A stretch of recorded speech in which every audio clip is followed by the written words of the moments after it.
fun. Hey guys, it's J19 brought to you another podcast. We are back today with another episode. I got Alpha, I got Over as always. They are here to discuss anything of Final Fantasy 16. We got E3 news, we got Final Fantasy 7 Rebirth topic, we got The Last of Us Part 1 PC port debacle. Stay tuned. If you guys want more of that, feel free to like, subscribe if you're new, hit the bell notification to stay notified when I go live or upload my next video. Appreciate it a ton. With that said, let's get right into it. Let's Hey, start off. YouTube. Yeah. Let's start off with the. I guess we'll start off with E3 news. Yeah. Early today, E3 has been officially canceled, and people probably wondering why is that.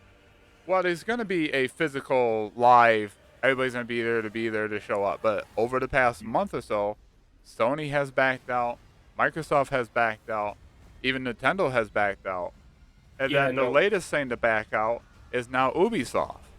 Yeah, Ubisoft themselves backed out like crazy. It was everyone pulling themselves, and at that point, it was like, why even have the convention in the first place? Was all third-party publishers, right, and companies that were. Yeah, big publishers were pulling themselves because, like, Nintendo's been doing the direct for a long time now, and like, they've been always doing that, but they've always showed up at E3 because everybody else was at E3. Yeah. But now that everybody's got kind of their own online news stream, it's like I don't want to say there's no point because conventions are fun. They're fun as hell.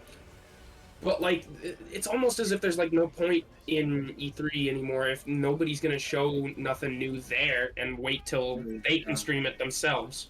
You know what I mean? Yeah, yeah. And I understand why they pulled out because I talked to some people that kind of have understanding about how E3 works. E3 is like a big like a big place to hang out, showcase your games, but it's like you have to rent a spot. You got to rent a spot, just like the Yeah. Super Bowl ad. You got to pay like $7 million for like 30 seconds. Like, so Yeah, what it's a I'm rough. hearing is if you let's say like Square Enix wants to have like an hour and a half spot, it's gonna cost them like $10 million out front. Yeah. And that's And that's it's why getting to the point now where Square's like, they haven't said they pulled out, but it's like we can do our own Square Enix presents of our own budget, exactly. and it's a lot cheaper. Yeah. So a lot of companies are Yeah, doing it. it's a lot cheaper, and now that everybody's got their own streams, there's like no point in paying all that money to go. The only downside that I see is that indie developers and like people that are making their own games at home and shit Yeah. don't get the opportunity to do like the indie game section anymore. Right, If, like, and the E3 only is way they get canceled. it promoted is on like a Nintendo, Xbox, Right, and PlayStation exactly. showcase, or even like But even Square and then, Capcom. it's going to be But like much cheaper to do because it's like, hey, yeah, can you announce our game on stream? yeah, E3 is You all know? about money. Well, guess what? You've been Yeah. dying for the last few years, and I think this might be the final nail in the coffin. Yeah. I hate to say it, but other news and Twitter. Just a few minutes later, Jeff Keighley posted about the Summer Games Fest and how hype he is, how excited he is for his game show. I wonder why. E3's canceled, so everybody's going to go to the Summer Games Fest, which has been growing like crazy. Jeff Keighley is a hot item for video games. Like the Game Awards has been growing. Like Summer feel Games like- Fest has been growing. It's like I feel like he always hypes people up. Like he's like, guys, get hyped. It's gonna be huge. The Game Awards, we're gonna have. Of it course, sooner or he's the later." host. And then every time I watch him, like, I was all right. Like there was nothing really Right. exciting. I'd say the highlight for me from the Game Awards of 2022 was Death Stranding 2. That was like the biggest reveal in my opinion of the games. Well, That's for me, fair. it was like The Last of Us Part 1 review, which has already been leaked and rumored for months. Right. That got me super hyped. Like that morning, like PlayStation accidentally posted on their blogs, like, oopsie. Sorry, Jeff Keighley. It's like, what are you doing? It's Yeah. like, why don't everybody know ahead of schedule? But that, like, Resident Evil 4 Remake at the State of Play, Final Fantasy 16 was like the grand finale of State of Play. Like, that drove me nuts. It's like, this is how you do a State of Play. Like, you show off some heavy bangers, even though it's third party. But what a great start to kick off Summer Games Fest. Sony's like, we got you covered. That's some big games. Exactly. Because State of Play, let's face it, it has maybe one review or one title update. and the rest of the show is like, okay, it's got cool indie games, but it's not exactly Right. what I want for like 10, Right. 15 minutes.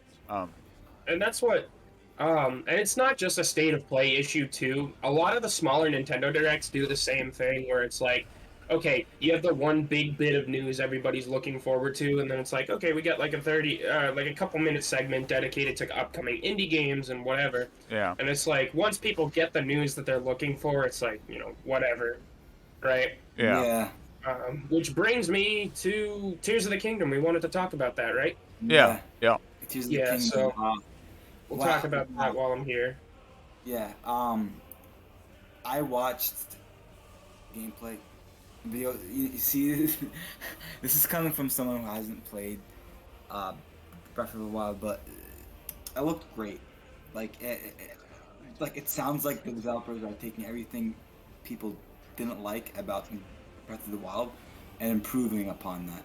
You know. Now that's possible.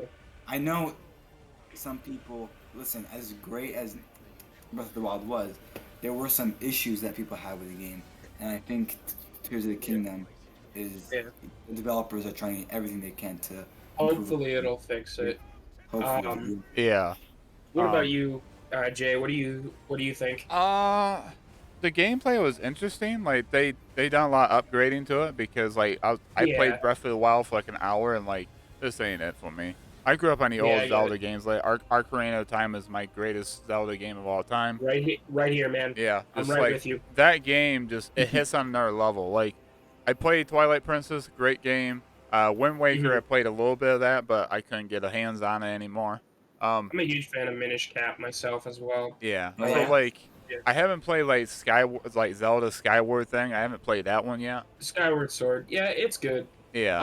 I'm definitely a fan of the more classic Zeldas and whatnot. And when Breath of the Wild came out, while everybody was excited, I was kind of iffy about it. Yeah. Then I picked it up. It's a fun game, and don't get me wrong, it's a great game. It's just like it still doesn't feel like the definitive Zelda experience. Yeah. You know what I mean? It feels less Zelda than other games. For me, for Breath of the Wild, even Tears of the Kingdom, like I think the art style like kind of throws me off a little bit.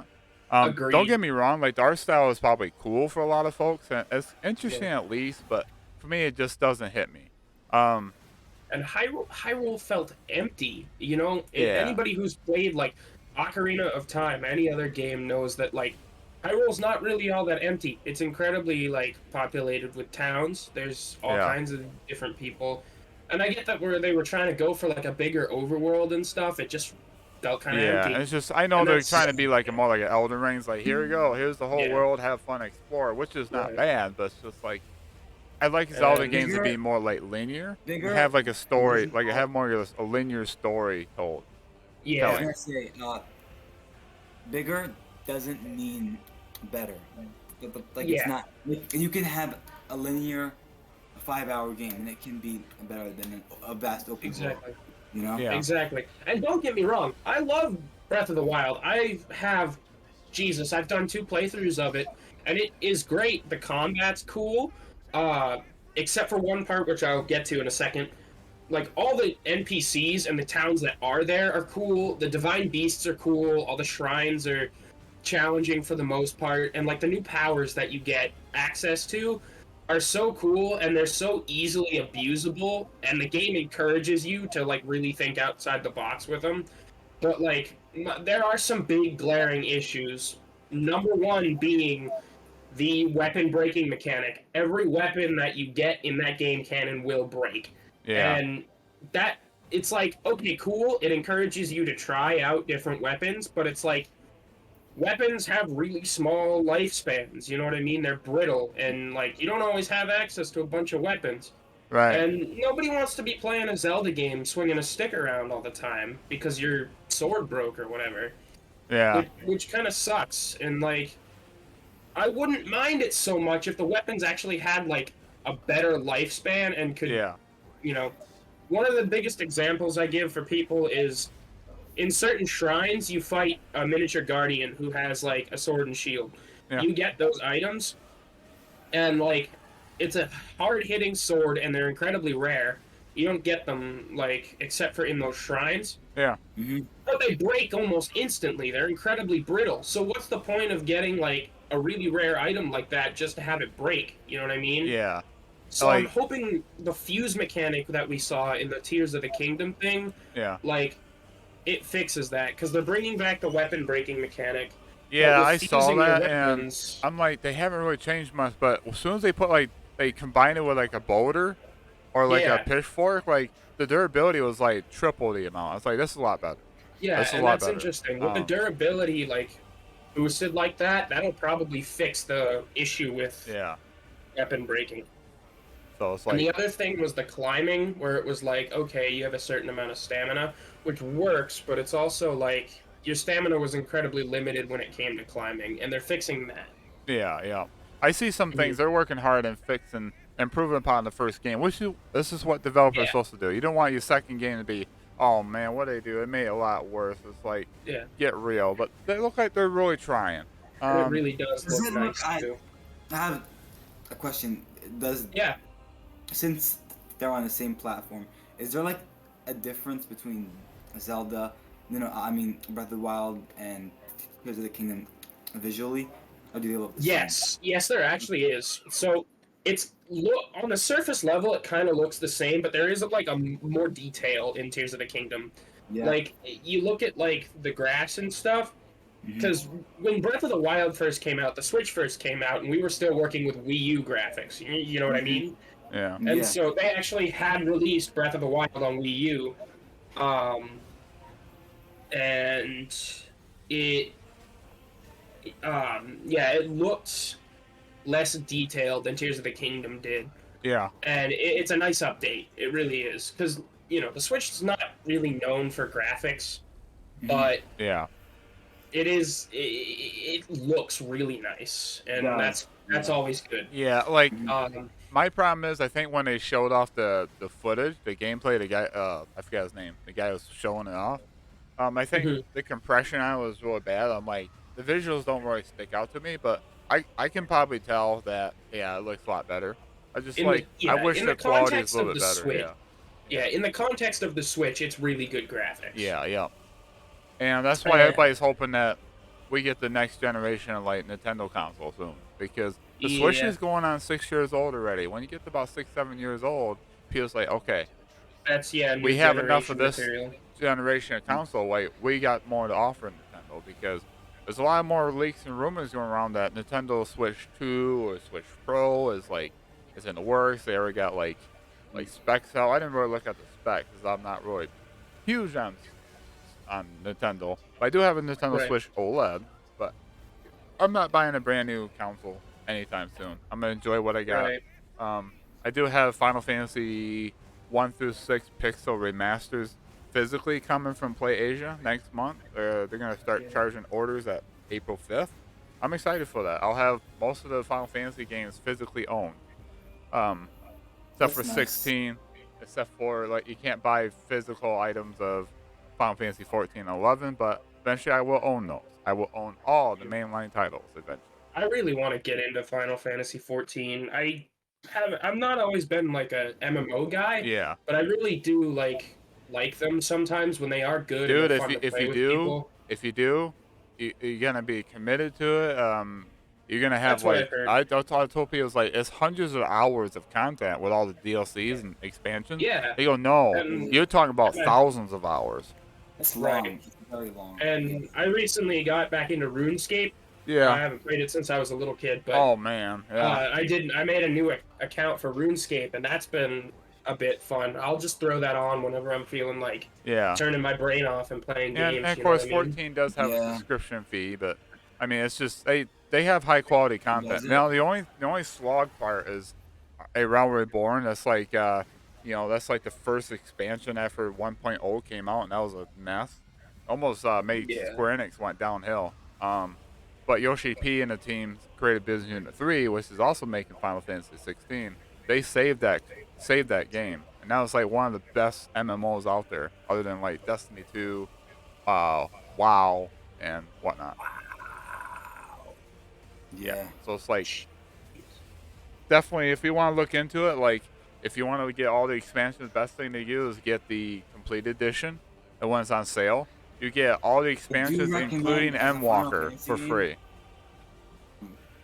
Like I was in the same boat as you. I didn't know a damn thing about the Final Fantasy franchise until I played Final Fantasy VII Remake, and Yeah. I when I got to play it for myself, I played the full game, plus the entire remake and the DLC, and I have to say, man, I absolutely love Final Fantasy VII. I didn't play it prior to originally when it released many years ago, but I've always known about it, the game. I've seen my friends play it, but Oh yeah, when I got to play it for myself, man, it was just such a good game. all it is. And Yeah. I'm now invested enough to really, I really want to play Crisis Core, but I'm holding off myself because it's gonna have spoilers, which is essentially like a prequel chapter to Final Yeah. Fantasy Remake, Yeah. so, I might end up going back and playing some of the like Final Fantasy games, because what I've been doing recently is going back and playing some like older games that I never yeah. got around to or never finished.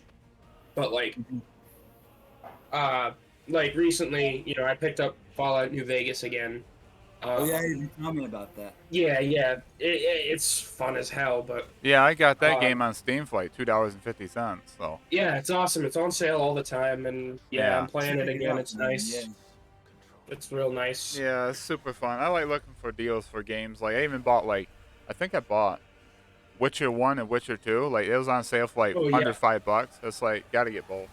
And Witcher 3, yeah. I got the I did the same PlayStation thing. 5 version, so I don't really need to buy it again on Steam. Right. But yeah, Yeah, I Final have it on Fantasy is PS4. definitely serious to get into. But it's like I tell people, it's like first question I ask them is like, are you into turn-based combat or do you like Oh, action? Because you're gonna be limited to what choices. Because this is how Final oh yeah, I Fantasy know. is. Like Final Fantasy 1 through 6 They're is all 2D turn-based. 2D like overworld, like you're over it's 2D map Yeah, with turn-based. Final Fantasy 4 introduces the active time battle, which is like it's turn-based but it's active. Like it's not wait, you're right, not sitting there waiting for your turn.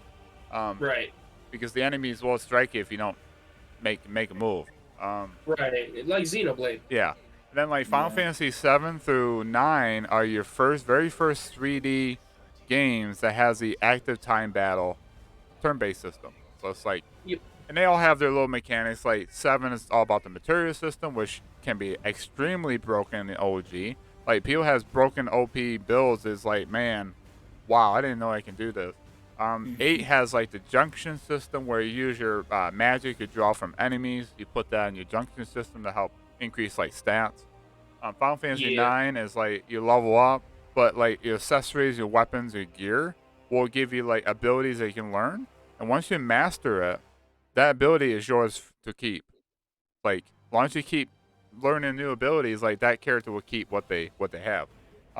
Some characters will learn other things than other characters. Like, not everybody can learn cure or poison now or poison or anything like right. that.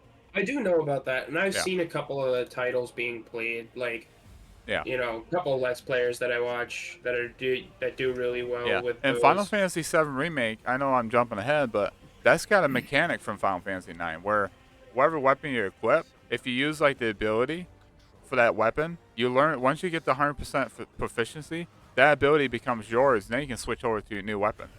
And what's fun about Final Fantasy VII Remake Right on. is even like the starting weapon for Cloud is Buster Sword. And the Yep. OG game is like once you get the next sword, like, you never use the Buster Sword again unless you're using a Buster Sword run, because it's Right. weaker than the others. But with Remake, the Buster Sword actually becomes relevant. You can make a whole playthrough of I'm just gonna use the Buster Sword, the most iconic weapon in the game.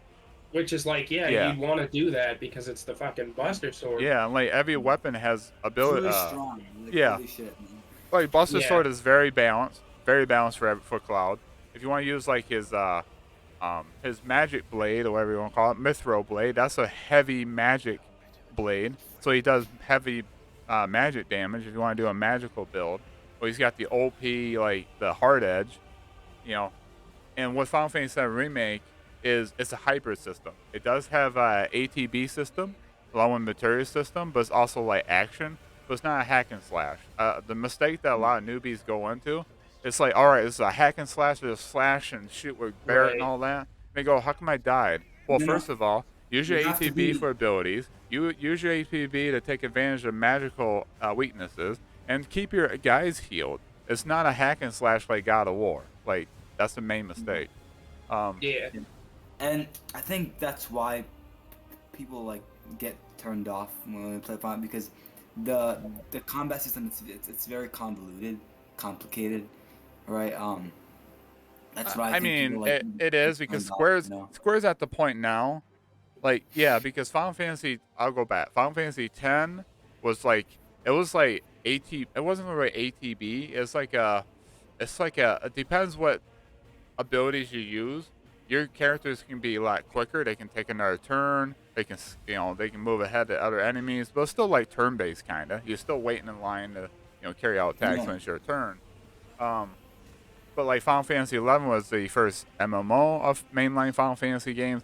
I don't really describe the combat for that because it's similar to what Final Fantasy 12 did. It took what Final Fantasy 11 did, and it just made it into a single player Final Fantasy 12 game. We got Gambit system where you can automatically set up your AI character to say, hey, heal at a certain percent. I want you to focus on attacking and whatnot, which is great. I love the story, love the characters. Final Fantasy 13 took more like it's still turn based, but it's like more action feel because you're always switching different classes because you got to heal, you got to tank, you got to debuff, buff, all that good stuff. Like you're always switching constantly between characters, and it's a challenging game. But the only thing people didn't like about it is because it's too linear. It's like corridors. Right. Right. So that we have that. 14 is the MMO style. Like you guys know how that is. 15 was like the very first time that Square decided to go like an action route. The problem with 15, the combat was too simplified. It's like whole circle to win. So Noctis is just sitting there swinging his sword. You just tap circle to like dodge or a whole circle to like parry. Kind of like Kingdom Hearts? It kind of did. He has warping abilities and stuff like that. No, the Royal Edition is a lot better, but Day 1 Edition was rough. I played Day 1. I enjoyed it, but it's like, you know what? It's just not my favorite thing in the world. The music, the characters are great. The story felt rushed, and you need to play like the DLCs and watch the movie to understand it. Which one? Final Fantasy 15. Yeah. Final Fantasy 16 is all action. It's better than 15. We're going to talk about that next.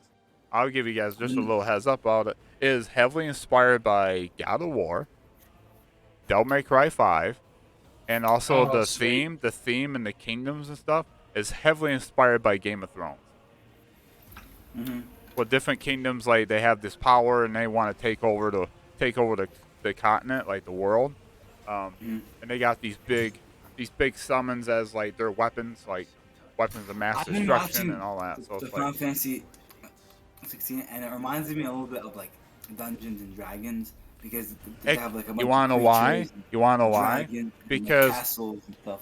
Because the reason why they chose that route, Yoshi P said, if I want to make a Final Fantasy, I did this years ago before it's been confirmed. He goes, if they ever tell me to make a mainline Final Fantasy game, I want to go back to the roots of the old Final Fantasy games. And he also said this. He goes, I want the story to be somewhat similar to Heaven's Ward on Final Fantasy 14, which is by far a lot of people's favorite story in Final Fantasy 14. Heaven's Ward like still hits home. So a lot of people were excited about that. It's like, holy crap. And when it got confirmed, because they asked him, like, are you directing Final Fantasy 16? He's like, no, I'm not directing it. But if I was making Final Fantasy 16 or the next mainline, I would say this. And sure enough, he wasn't. He was right. He wasn't directing it. He's producer. That's right. So it's like 16. He's a director of 14. He says, for me to be a director of 16, he goes, I wouldn't have time. That's why he took on the producer role. He can do like the live love letters like 14 does. When he does 14, he does that with 16. Yeah. That's what the PAX East is about. It's a love letter like Final Fantasy 14 style, but it's 16. Yeah. And it's like really super sick. With Final Fantasy 16, when I was reading on the PlayStation blog, it says how like Final Fantasy 16 harnesses the power of PlayStation 5 because obviously we know that PlayStation 5 has a very strong GPU, SSD, CPU, and it's going to take advantage of like those really fast battles when you're battling, and you know there's not gonna be those hidden loading screens where you crawl through a crack and you have to load the next area. You know, Yeah, a lot because of people let's complain face it, about let's that. face it. Like Final Fantasy VII Remake, yes, it was great, but the PS2 level design and like the PS4 like hidden loading, like Cloud would be crawling through. I'll give you a little example. Like he's going in like the hideout of the kids of the Mhm. slums, and he's sitting there takes like 20 seconds to squeeze through this little hallway thing. You go Yeah. straight, and then he's got to turn over and go down this way, and then he finally gets out into kind of a little opening. That's like 20 seconds. Now Final Fantasy For me, 16, like that kind of pulls me out of the immersion because when I realized that, I'm like, okay, it's loading the next area. Yeah, this place doesn't yeah, really feel like a real environment. It Final feels like a Fantasy video game 16 environment. does have a squeeze through. What we just saw, there's actually two of them. But here's the thing: it's only like 3 seconds or less. Mm. He crawls, he pushes himself right through it, and if Yeah. once he's like halfway through, you start to see the other area, the opening, and it's already Oh, yeah. loaded in. That's just a Wow. gameplay decision. It's not because Yeah. we need to have 3 seconds to load. I mean, if it does, Mm. that's SSD working.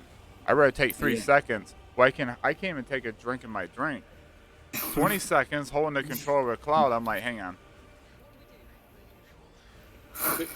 And finally put it down. He's Cheers. finally through. Hey, cheers to that, right? Cheers. So it's like, in the old days, yeah, in the old days, it's like, he was like, have you played on the PS3? Have you played on like early like PS4 days? Like Final Fantasy 15, when you load up to a new area, it takes 3 minutes. It takes Yeah. 3 minutes, and it's like, man, I might as well go use the restroom. I might as well get me a drink, get me a snack, start snacking. Oh, okay, it finally loaded up. So Right. 3 seconds. I know a lot of people go on and go, "Oh no, it's not PlayStation 5. How dare they lie to us?" Like, guys, he went through there pretty fast, like 3 seconds or less. Like, chill, just chill. Because the areas are loaded up, and it doesn't look like Final Fantasy VII Remake base PS4 graphics with the texture issue. It looks great. So it's showing that off. I guess we'll start talking about 16 and 7 Rebirth because we're on those topic now. Yeah. Final Fantasy 16. That's the reason why I got PS5. That PlayStation Really? event back in 2020 in September. I couldn't watch it live. I was with my aunt at the time. We went shopping. It's like, oh, come on, I want to get home. I want to watch the event because I know it's happening I'm at 5 sorry for o'clock. the loss. And I Sorry couldn't be for the home in loss. time. And I had my DMs blowing up. My friend's like, dude, they show Final Fantasy 16. It's like, you need to hurry up. Yeah. Oh, I wish I could, but I can't. But it's like, I'm out in the town. But as soon as I got home, I sat down and watched it. And I was like, oh my goodness. Like, the review of the Yeah. Final Fantasy 16 was like 4 minutes long, guys. It's like, that's never happens with a review. So he's like, oh, here's a minute teaser trailer, a title shot. Here we go. But this showing off like a lot of stuff. And yes, Oh yeah.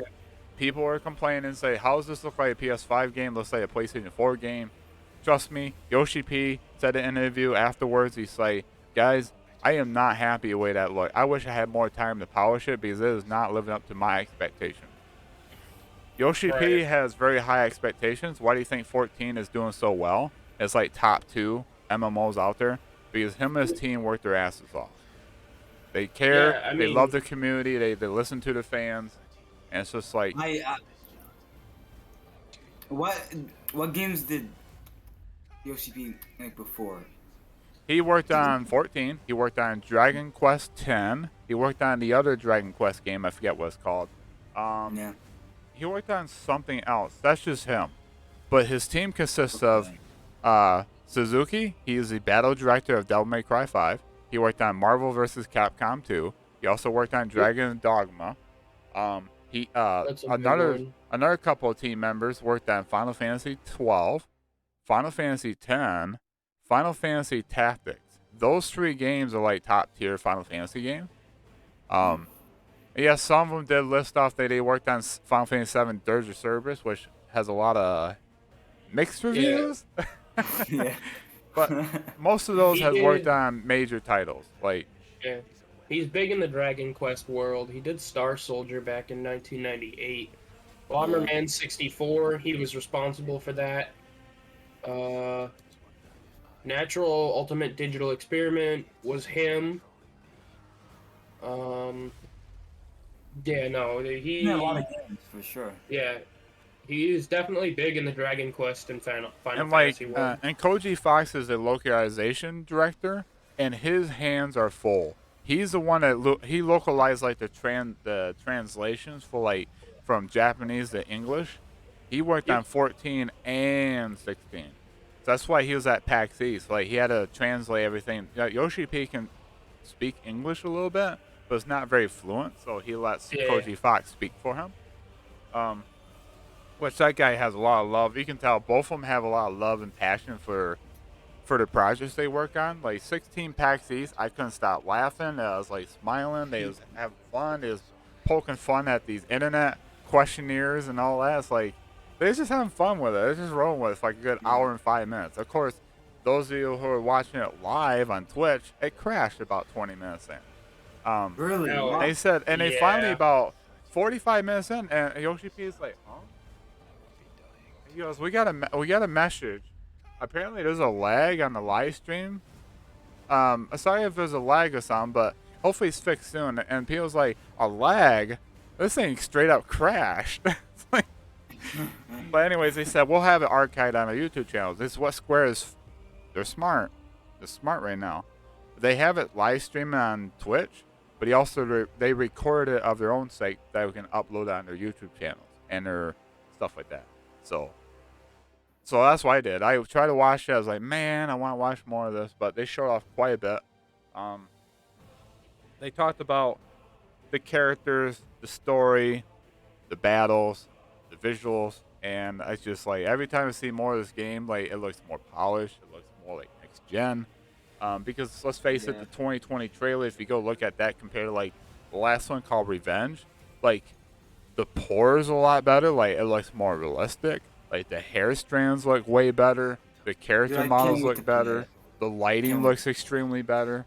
Um, So good.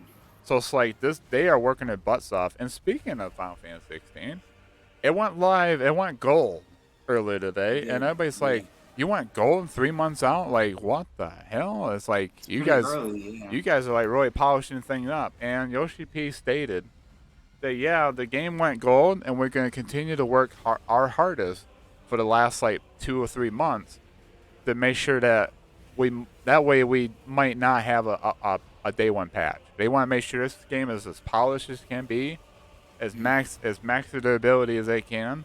That way they don't have to have a day one patch. A lot of people think they will, which is fine. Most games do anyways. They always do that.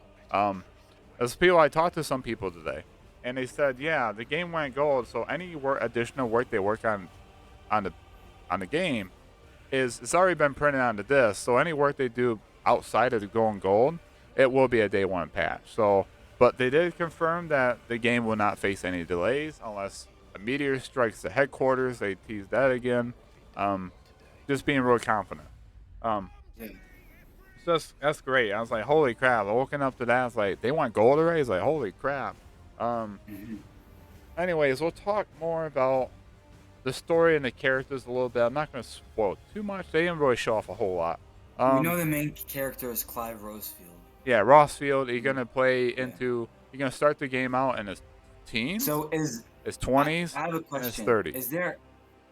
Is Clive the only main playable character? Yes, Or it's a single. It's a single. It's a single player, single character game. Okay.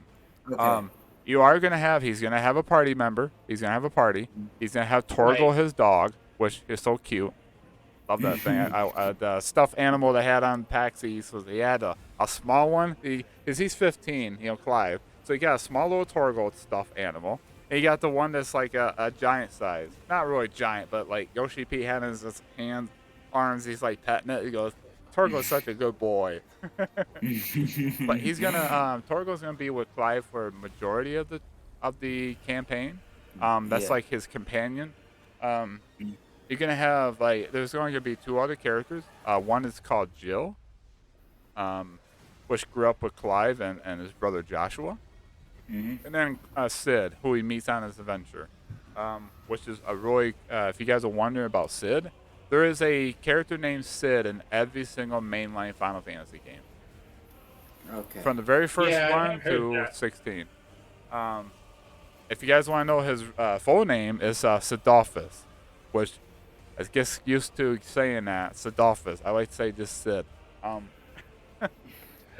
but yeah, it looks real good. They're gonna be AI controlled. You don't have to worry about healing them, Okay, that's giving cool. out commands. You just Yeah. worry about Torgal. Like Torgal, you can give him commands like I want you to heal me. I want you to sick 'em boy. I want you to do like some fancy like wave rave Yeah. move like ravage. I should say. Oh yeah, that's cool. That means it's kind of a lot like the Xenoblade combat Yeah. system. Then, So if you've ever played Xenoblade Chronicles, it has a very yeah. similar So kind it's of. like so Torgo's with you on the battlefield, and there's a little clip. It shows Torgo doing like combos, and he can like smack like enemies up in the air, and Clive can like do his normal damage. But it's a little more. There's another clip. It shows Torgo casting spells, so he's a magical wolf. I go, man, that's so sick. That's just so sick that Torgo is like he can cast spells and stuff like that. Um, so you got that. So the D-pad is how you control, not control, but command Torgo to do things. But if you hit the left D-pad, it switches over to your items, so you can use potion, high potion, or wherever the other item is spent set. Your triangle, square, X, and triangle, square, X, yeah, circle. They're all going to be your commands. So you're gonna be hitting all these buttons over here to do your action. Some are gonna have cooldown, so you gotta use L2 to switch to different icons. He's got iconic abilities, so he's gonna have different classes he's gonna choose from. Because another inspiration this game takes from is Final Fantasy V. A lot of people, you talk to a lot of hardcore fans, they said Final Fantasy V has like the best job class of all of them. Wow. So they're taking aspirations from that as well. So like once Clive switches over to like Titan or Phoenix or Garuda, any of them, whatever you got set, you can change them up to have your own play style.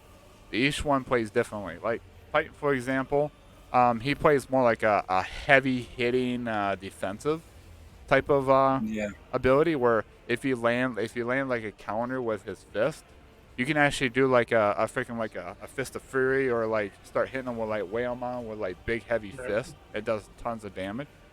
Also, hey, if it looks like I'm not paying attention, I'm actually just reading about the game and shit. Yeah, that's Oh fine. yeah, no worries. Yeah. Yeah, feel free. Feel free if you want to look up like trailers and just play them low or anything you need to do.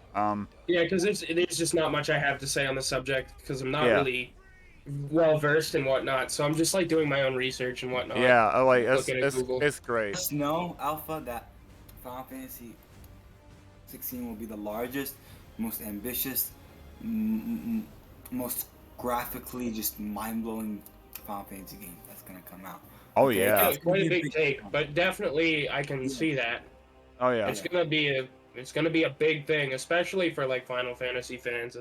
I've seen some people get really excited about this, Oh which yeah. is Yeah. like always good to hear. And like even the previews back last month, the only complaint they had was the area they chosen was like too dark, a little too small. And Yoshi P had to confront that because he said, "I'm sorry." Like he even bowed down and say he apologized. That's how he feels. Like if he messes up, he apologizes. How they are in Japan. But he says the only reason why we chose that location because it's the most polished at the time. Okay. Cause they're not gonna have like they're not gonna have like the final build for previewers to have. They're gonna give them an older build. So from like a few months ago, or whatever, it's like here's a build. You play this castle area, which is kind of dark, which is at night, guys. Like it's gonna be a little dark. You can change the settings and display your brightness and stuff. Yeah, for sure. Speaking of settings, they did confirm that you can switch graphics and performance mode on and off like anytime you want. Like some games, like Elden Ring, if you want to apply the changes, you had to go back to the main menu of the game, then change it through, then reload your file. And it's like that's kind of a little bit of a nuisance. But with Final Fantasy 16, you don't have to do that. Just switch it on the fly. What I'm hearing from that is, yeah, it's 4K. If you want the big fidelity, I think it's gonna be solid 30 FPS because it's a massive game. They're gonna have this game looking visually polished and texture. They want every area to pop out at you. But if you want to play in performance mode, this is what I'm hearing. It's not 1080p. They're targeting 2K, which is 1440p. They're It's not targeting bad, I that with mean. 60 FPS. I'll take 1440p at 60 FPS. Yeah, any me day of the week. too. Like, I got a monitor Mhm. that works for it, so sign me up. Sign me up. Just eat it up. But it's like, I'm so excited for this game. It's one of my most anticipated games outside of Final Fantasy VII Rebirth. But Rebirth is kind of set off to the side right now. They're working hard on Yeah. it. 16, like, Katase is working hard on that. yeah, like, there is a lot of stuff to talk about 16. Like, I can go on for a little bit while on this because we got a lot to cover. The icon abilities, like, they complain about how, like, the Garuda versus Ifrit fight, or Ifrit, they like to call it in this game. It looks sick, but it's, like, really basic. It's like he's got a lunge attack. He has, like, he can do, like, furies. Like, he hits them. He has, like, a fireball attack. You dodge. So R1's your dodging button. So if you time it perfectly, you can get it where you can. It's so sick. The effects on, like, the perfect dodges and stuff of that, so sick. You can pull off some sick, devastating moves when you do that. So you can dodge with that, and everybody's like, "This is cool and all, but it's kind of basic." Well, come to Right. find out, Yoshi P has confirmed in PAX East that that's more like a tutorial. That's like gonna be your very first icon versus icon battle.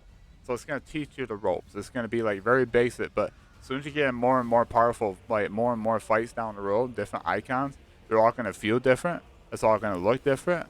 Like, that fight was more like a pro wrestling match. It's slow. It's methodical. It's heavy hitting. But other ones are gonna be like almost like a shooter, like a shooter game. One of them's gonna be like, it's gonna be all different stuff. They're not all gonna be the same. As you progress, they're all gonna let you do more moves. Like, they even show off, like, icon versus icon battles towards the end. It's spoiler. I wouldn't want to watch it if I was you. I watched it. It was just quick clips of each fight, and man, I'm like, really? This Spoils? is like, yeah, a little bit. Yeah. You do get to see all the icon fight a little bit, but Oh yeah, I didn't even see that. however, it's got me sold. Like, the icon versus icons, like, it's got so many sick combos you can pull off with Ifrit down the road. It's like, this game's gonna be fantastic. It's like It is. Azora's Wrath. I don't know if any of you played that. Anyways, that's kind of similar to that, but way better. Where it's like, Yeah. it's almost like big giant kaiju fights going at it. It's like, it's so sick. This is gonna be like probably like the largest scale. Oh yeah, this game. is a It's gonna be triple. bombastic. This is a trip. You know what this is? Because Yoshi P kind of admitted last month that, yeah, Sony's got their hands on this thing with marketing, with funding, and they even sent over their expert, PS5 experts to help Square Enix, like, Creative Business Unit 3. Like, this is how you take advantage of the PS5. We're gonna show you how. We're gonna help you. Sony Like, helped, Sony's funded them. This yeah. is, you know what this is? This is like a non-first party game from Sony and Square Enix. Yeah. So, I have a question: did Mark Cerny help with like the development of Final Fantasy 16? No, he's not. No. He's not like that. He just works on. He works on, like, more like, he's the designer guy. He's the guy that comes up with different ways of, like, how can we improve upon this? How we can make it better? Right. What can we do for next generation? They're already Okay. working on the PlayStation 6. I mean, not production and all that. They're working on the ideas and getting things, figured out. Yeah. But, It's like, too more early like to talk more about like that. Sony employees that know what the PlayStation 5 is all about, knows the ins and out. They're the ones that are being sent over to help Yoshi P and his team. That's why they're so grateful. Like, on stage, it's like, all because the power of the PlayStation 5. And he's like, you Square Enix, right? You're not Sony. You're Square, right? You Square Enix? He said, yeah, I'm Square Enix. He goes, I love you, Sony. We love you, Sony. It's like, because they have to give a shout out, right? They get it's PR speech, it's marketing from Sony, from Square Enix, even at PAX East. And that's what I like about, like, Sony knows that this is their summer blockbuster. Like, what they have? They had the PC release of The Last of Us Part 1, which is, we'll get to that at the end. I have something to say on that on Last of Us Yeah, we'll get to it. I'm gonna talk a little bit more about Yeah, because 16. that's something I have some stuff to say as well. Yeah. Yeah. We'll get to that in a second. So 16 has got a lot of that. You got your party. The world. It's not small. It's not The dark. world is They showing huge. off some areas of the game, and I'm mind blown. I'm like, I, holy I crap, this looks great. Like, what the game is, it's not open world because Yoshi P said this in an earlier interview. He said, if we decided to make this an open world game, it would take an extra 10 years to develop. jeez. It would take that long. And he said we didn't do that. We made it. It's gonna be a massive scale of a game, but it's an open zone. It's gonna be a big wide linear. Yeah, it's gonna have It's gonna have giant areas. He called them fields. You're gonna have different fields you're gonna go to, big, wide, open, explorable areas, and you're gonna have stages like dungeons, like castles, caves, whatever, mines, or whatever you go into. Those are gonna be like your dungeons. They're gonna be more linear. There's just gonna be a lot more like corridor based. But you got your big open fields. Is like you're gonna go there and go, holy crap, this looks great. Like each area is gonna tell a story. Like because over 1,500 years ago, there was a civilization called the Fallen. They were like there before all this happened. So like there's still relics of like ancient ruins and stuff of their civilization throughout the world. So that's like, man, what a great world building. There is a character in the game called Lore Master you can talk to, and he'll explain like the lore of Valistia or Valistia, whatever you want to call it. Yeah. Which is great. So you want to talk to him, Which ask is him the about. world of Final Fantasy 16, right? The world of Yeah, it's called Valistia. Valistia, It's a very Valistia, beautiful whatever you want game. to call it. Yeah. So basis of the game, you got 6 kingdoms. Four of them And- got dominance. But let me One- just say, One of them does not.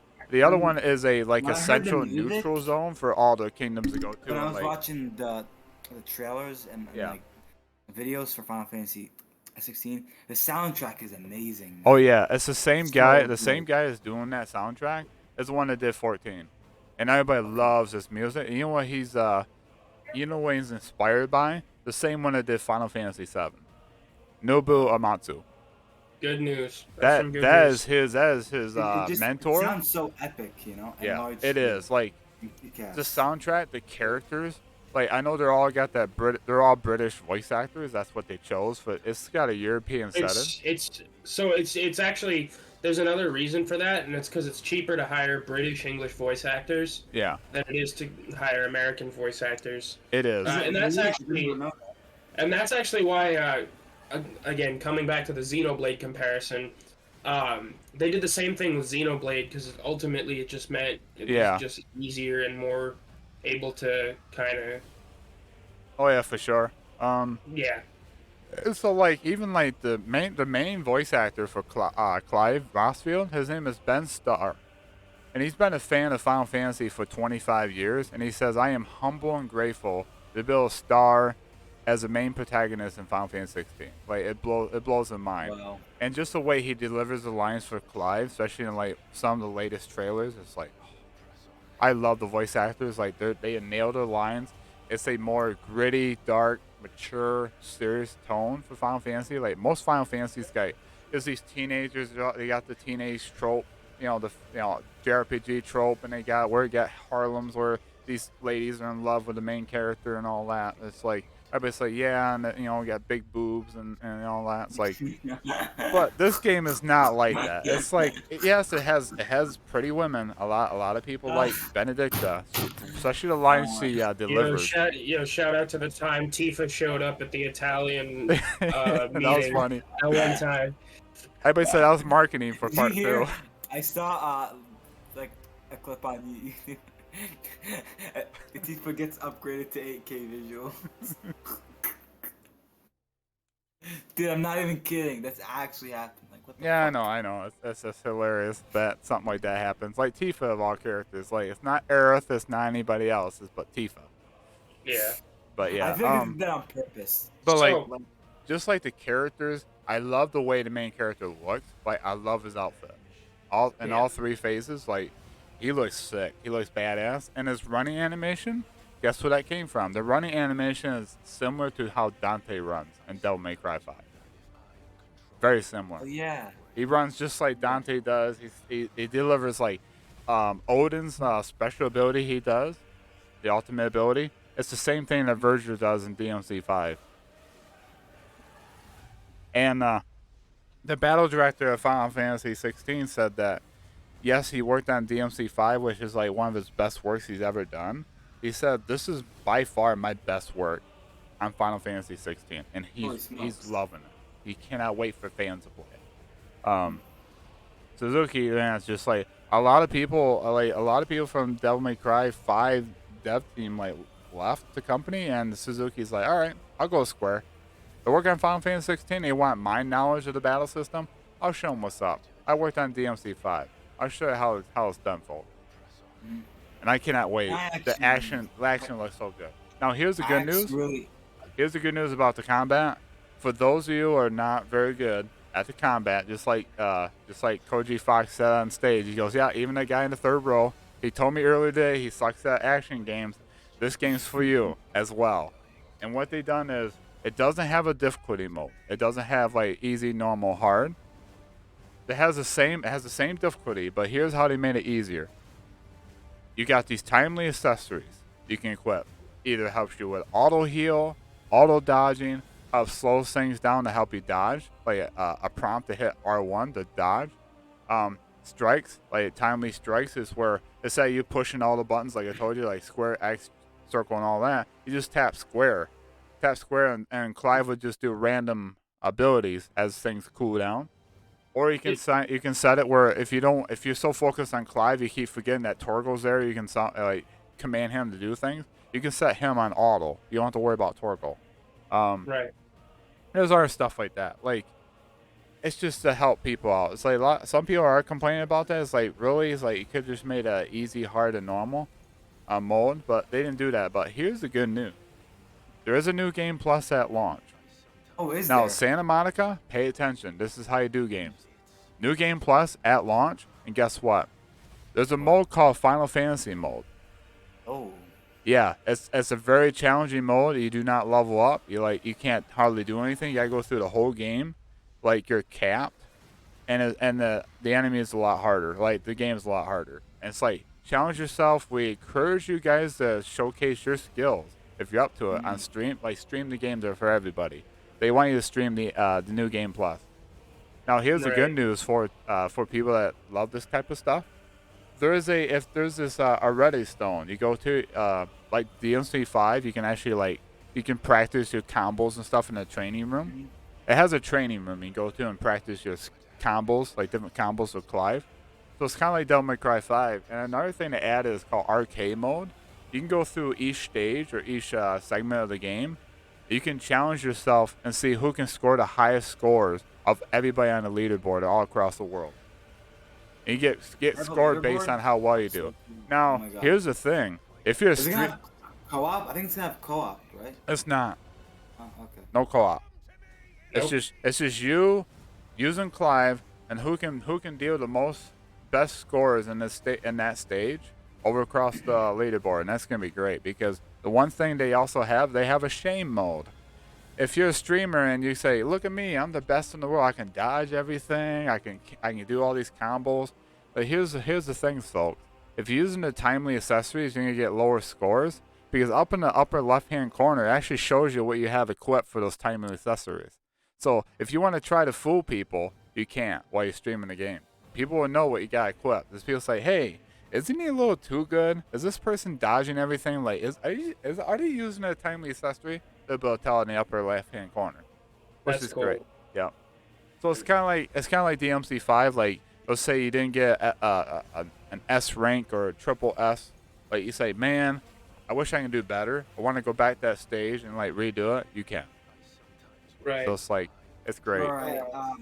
I think we should move on to our next topic. Yeah, I was just about to say it's 7:30, and I did want to get to The Last of Us Part 1. All right, let's move on to Last of Us Part 1 PC port. Now I'll start off first.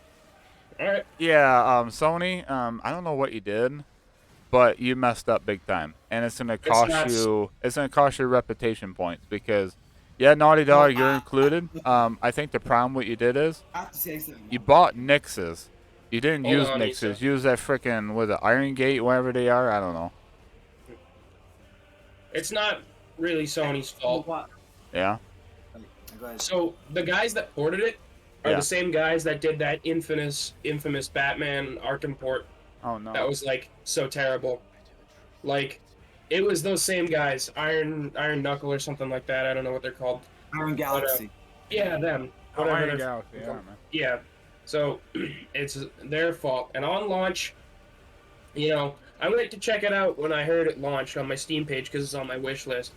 And reviews mostly negative. I was reading through them. I was like, shit, everybody fucking hates this. And it's not because they hate the game. Because I remember Issa and I were talking about it when I first discovered it. And, Yeah. you know, his main theory was that people were trashing the game because of, No, like... it's not exact. Well, not- well, you know what I mean. Yeah. It's not because of the story, the people- characters, not like that. It's just because it was ported over It's a- terribly. Yeah, and it's like, and I'm gonna kind of agree here after doing my own research. It is/was a bad port. The game's fine. The port itself is terrible. It's not even like, even if I have a pretty powerful PC. It's not the most powerful thing in the world, but I've got a 3070 in here. I've got a couple of really well-off hard drives. My hardware's good. My computer still probably won't be able to run it based on what I've seen of the problems. Yeah. There's a lot of crashing and whatnot, and the bug fixes were great. You know what I mean? But it's like, Yeah. we shouldn't have to wait for us to report that the game is unplayable. Right. You should be able to launch your video game while it's playable. Yeah, and the reason why I give So Sony a my- little bit of my a theory headache for is this that- because it's like it's your game. You're letting somebody else like work on the port. Like, don't you want to like look at your port, make sure it's ready to go, like test it out for yourselves before you launch this thing? Because a lot of people are gonna look at Sony as the main culprit. I know Iron Galaxy is the main one, but like Sony's it's leaning all the way back to Sony, right? It's a Sony game. So everybody's gonna look at it and go, Sony, really? Like you're the number one company in gaming overall, and like this is what your PC port game looks like. Not all of them are bad, just this one. Right. And Horizon Zero Dawn. Spider-Man was good. Horizon was good. Yeah. But it's like this one's like stings a little bit. It's like I really want people to enjoy this game, and like maybe it'll get people to buy a PS5 to play Part 2. Like Right.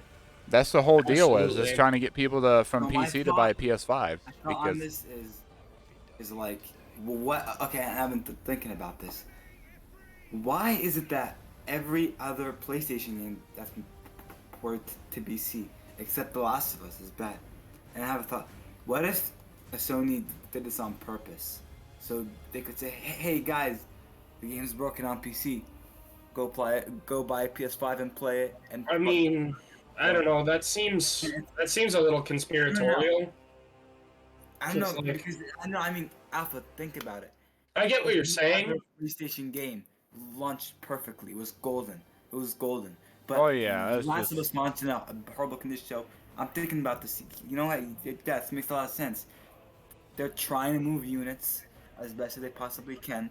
right. And But Part people 2's gonna also on people gonna PS5, look so at that like perfect. it's an evil move by Sony, Right. evil greed. But it's like And like, but I don't know about that because that like seems a little conspiratorial to me because it's like ultimately that's just a net loss from Sony at this point because they're expanding their market, offering the chance to make money off of people who don't have a PlayStation can play Yeah. this game. Ultimately, if they sabotage themselves for the people that want to play The Last of Us on PC, they're gonna, instead of going out of their way to spend $500 on a PlayStation just to play yeah, one game, they're gonna be like, well, actually, if this sucks, it probably sucks on other consoles, like, or something like that, where it's ultimately gonna lose them money, you know. So I definitely don't think that's the chance. I think it comes down to ultimately who ported it. yeah, Because Iron Galaxy Like, they didn't port Spider-Man. Like, Spider-Man on Steam was published by PlayStation PC themselves, which has always done a good job. And then Yeah. Horizon, I'm looking for it. Well, in my Nix's library is here. part of PlayStation Studios now, so I think they've done those. But I think people saying that Nix's is busy with other stuff. Like, what are they working on right now? Like, There it is.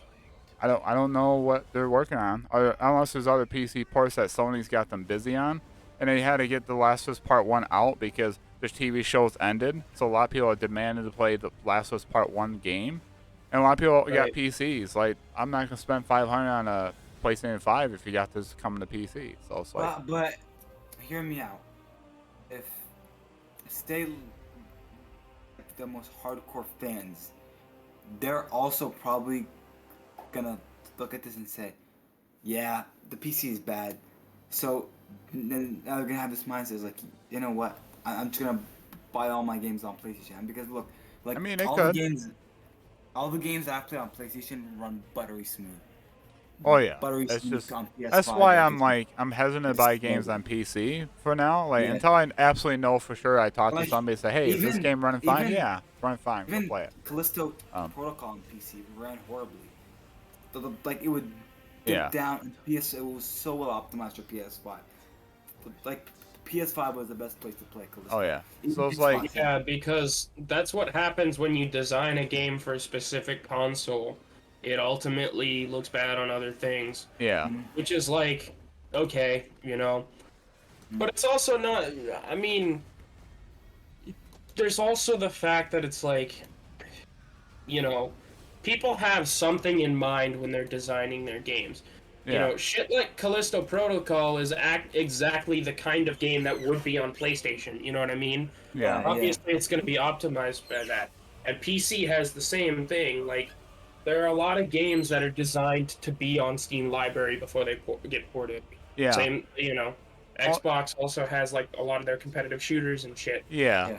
So it's like I understand that, but even like Yoshi P, everybody's like saying, "Hey, that means the PC port for Final Fantasy 16 is coming out in 6 months." He's like, "No, don't even believe that." He goes, "If you want to play on PS5, we got to optimize fully for the PS5."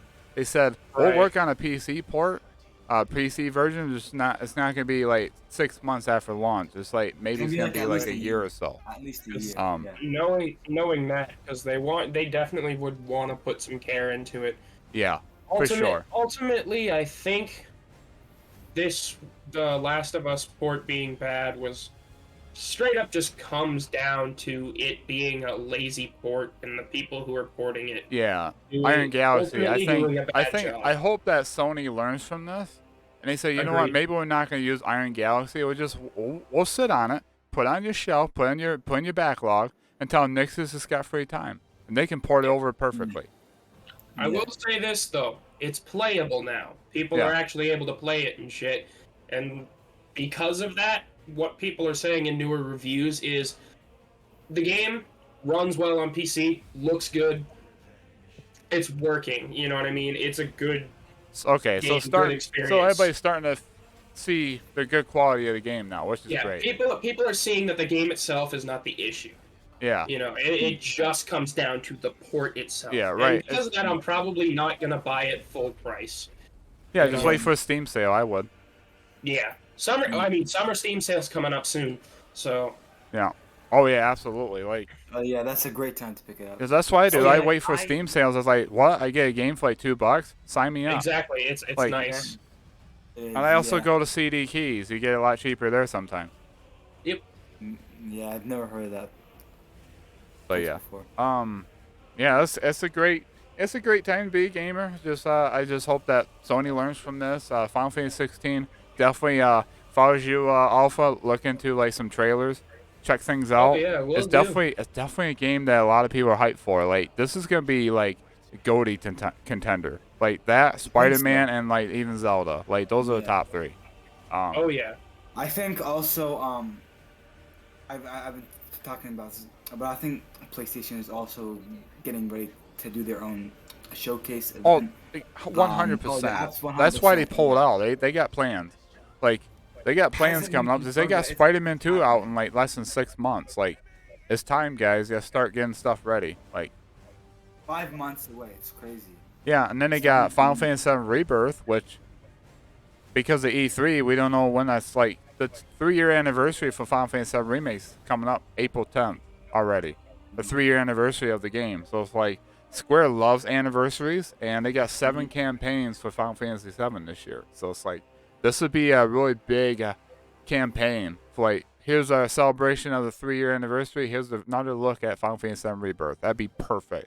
Or wait for the Summer Games Fest because, or if PlayStation or Sony PlayStation wants to have Final Fantasy VII Rebirth as like the next big thing for like the winter, like the holidays / like start of next year.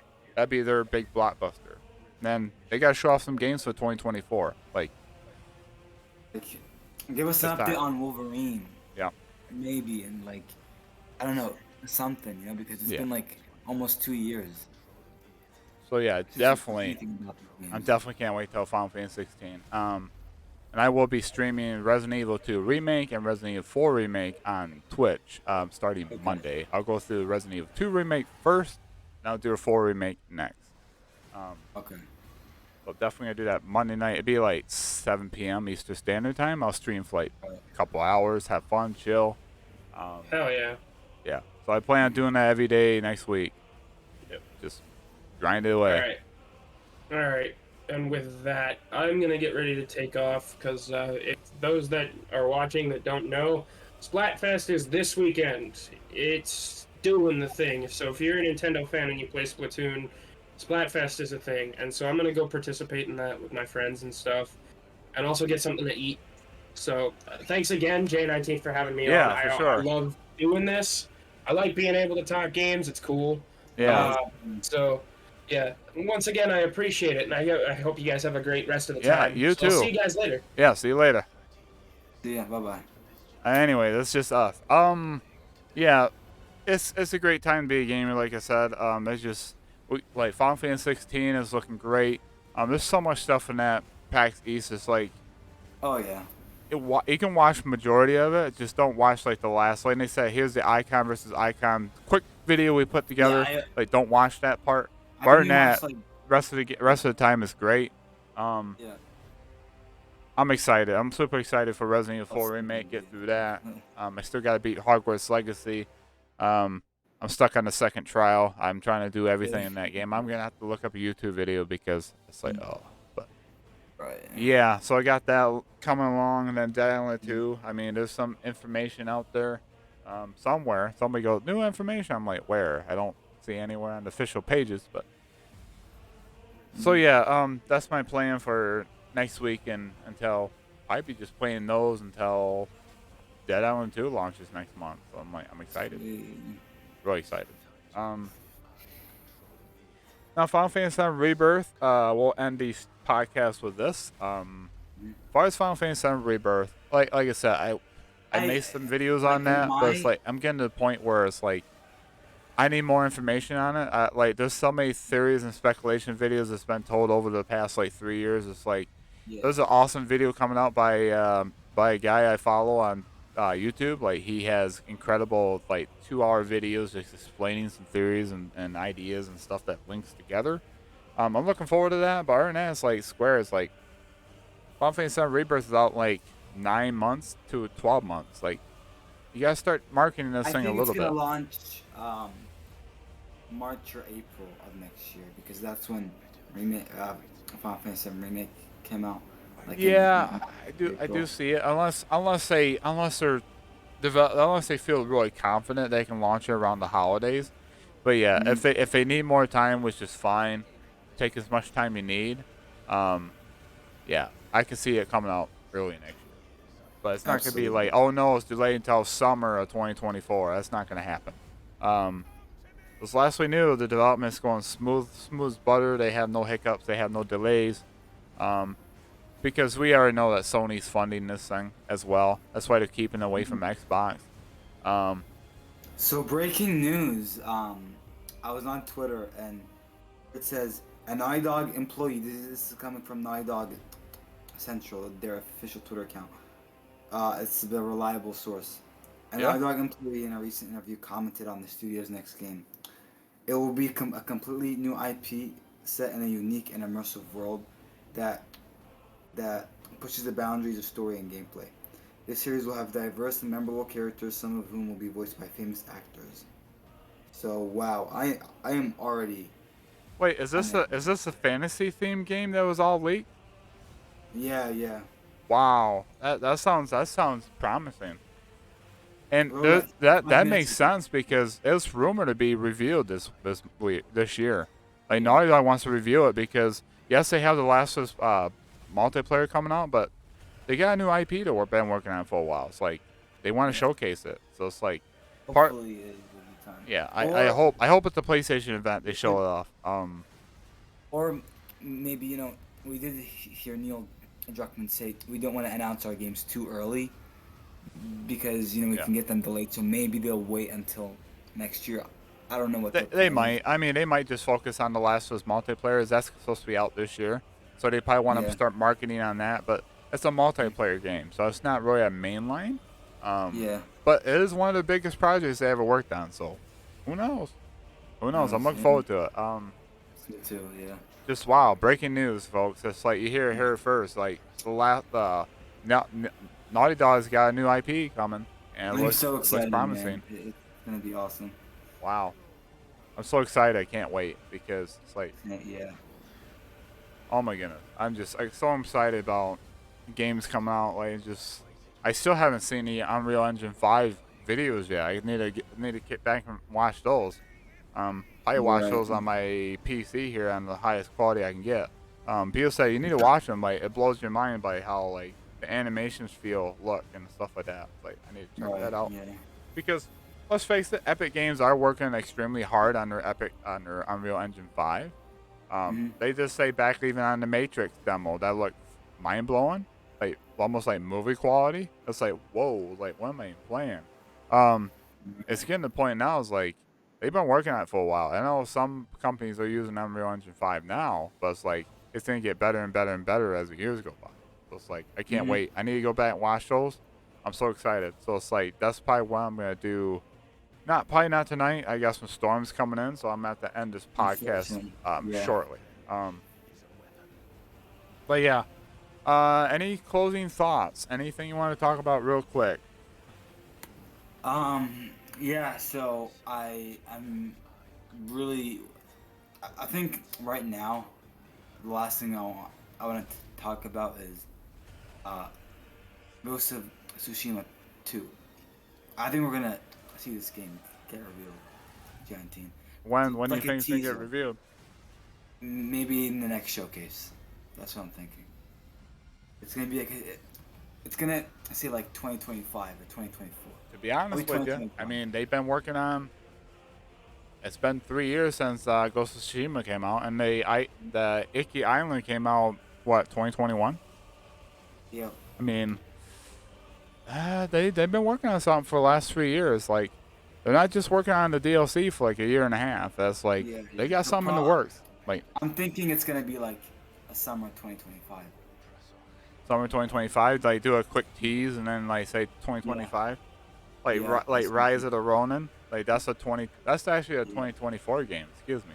Yeah. So I thought it was 2025, but they then must have changed it. come out in the same year would be like it's like it wouldn't make any sense. So I think Ghost of Tsushima 2. It's gonna be a 2025 game and it's gonna blow people away.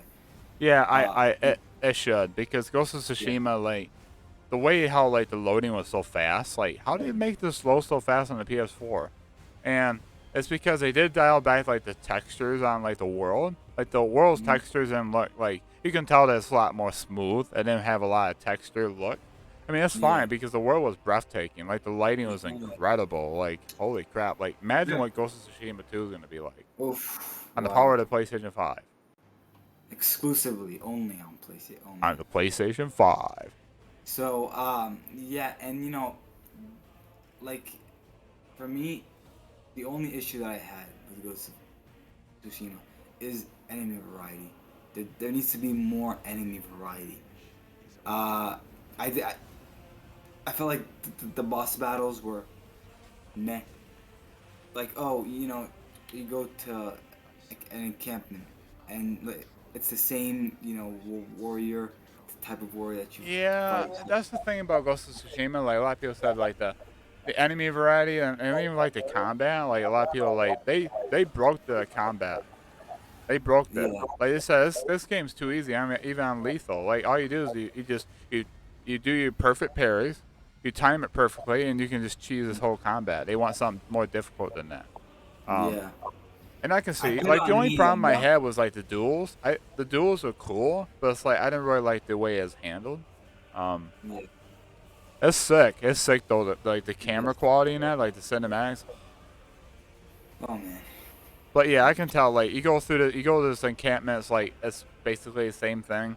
You go rescue somebody, or you gotta cap. You gotta retake this place and like take it as your own. It's like after a while, it's kind of like, yeah, I did these 100 times. I think I'm good. Um, Hmm. but other than that, like the world was great. I think they can improve upon those things we mentioned. Um, and I'm looking forward to see what the second chapter of Jin's Sakai is all about. Like I'm interested. Yeah, I hope they, uh, stick to the same tone because they're probably also gonna have to remain true to the historical events. Well, yeah, That will they're gonna have happen. to. Gonna have to. Yeah. So, Because I mean, the game was serious. Like it had a serious it tone. It was, wasn't like all and fun and games and the Jin's it was making cracking up based jokes. on. Um, If you guys don't know, it was based on real historical events. This actually happened. Mongols invaded Tsushima Island. Now, Jin Sakai, he is a fictional character and he's not real, but the war actually happened. Now, granted, there were some elements of fiction in there, like yeah. the uh, the the missiles or the bows. Those didn't exist in that time. I think they were like 100 years later. So they didn't stay 100% true, but that Yeah, very close. it's very accurate. Yeah. And even like even the hiring page in that talks about how you gotta understand like the events of Tsushima. You also gotta understand like the gameplay of Ghost of Tsushima and all that. Be like, you need like an art director and I'm not art director, but like some kind of directors and stuff like that, and they need some like engineers and stuff like that. But it's like, yeah, they're making Ghost of Tsushima to a something Ghost of Tsushima like game. Like Yeah. it's something similar. It's gotta be Ghost of Tsushima 2, hands down. I just can't wait. Absolutely. Yeah. And it's just I'm so excited for it. Anyways, I got some storms coming in. I hear a lot of rumble of thunder. So I'm gonna call this podcast here. I thank you guys for watching. If you're enjoying this podcast, feel free to give me a thumbs up. Comment down below what you guys think of E3, Final Fantasy 16. What is your favorite thing about that? What do you guys think about Final Fantasy 7 Rebirth? When we're gonna see that? What do you guys think of the whole ordeal with the PC port of The Last of Us Part 1? I would love to hear your thoughts on that. I would love to hear your thoughts on Zelda, Tears in the Kingdom. What do you guys think of it? You guys gonna get that game? What do you guys think of the Switch OLED edition of that game? That looks freaking phenomenal. With that said, I'm gonna end it here. I hope you guys have a wonderful day, wonderful All right. night. Keep on keeping on. Links in the description below. My Thank you Twitch, for Twitter, having and me, Discord. J19. It's been a And blast. Yeah. yeah, thank you over for joining me and Alpha. If you're watching the last little bit, thank you for joining my friend. It's been fun. Hope you had fun at the Splash Fest. And with that said, you guys be safe out there. Be nice to each other. Enjoy some gaming. I'll talk to you guys on the next one. Take care.